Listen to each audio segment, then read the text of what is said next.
הורים וחניכים יקרים. השנה הצטרפתם אלינו את תנועת הצופים. קיבלתם כבר את העניבה? עברתם טיול פתיחה ביום צופה. ואפילו עברתם את המבחנים לדרגה הראשונה שלכם. ועכשיו הגיע הזמן למחנה פסח. וכמו בכל שנה, כשמגיע מחנה פסח, מגיעות החששות.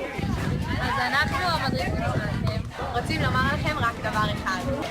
בפסח הזה, הילדים שלכם ליהנות ממשהו חדש באמת. תנו להם לצאת, להכיר את הארץ שלהם. ללמוד להיות טיפה עצמאיים.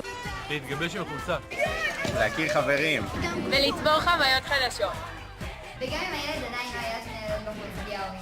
ותאמינו לנו שהטיול הזה נבנה בדיוק לצפונים שלנו. או שאלה. כמו אחרי שילדים אוהבים. ושירותים ואוהלים מרווחים. שיהיה להם את כל מה שהם צריכים. וגם אם זה נשמע עדיין קצת מפחיד. אל תשכחו שבסופו של דבר אנחנו פה, רק בשביל הילדים. אנחנו נמצאים לשירותכם לכל שאלה או עניין. המדריכים. הרשג"דים. והמרכזים, הצעירים. והבוגרים. ולסיום, הבאנו לכם כמה תמונות. שיראו לכם קצת יותר טוב. מה זה מחנה פסח? באמת. באשראי לזוחלים, תמיד ביחד מבלים.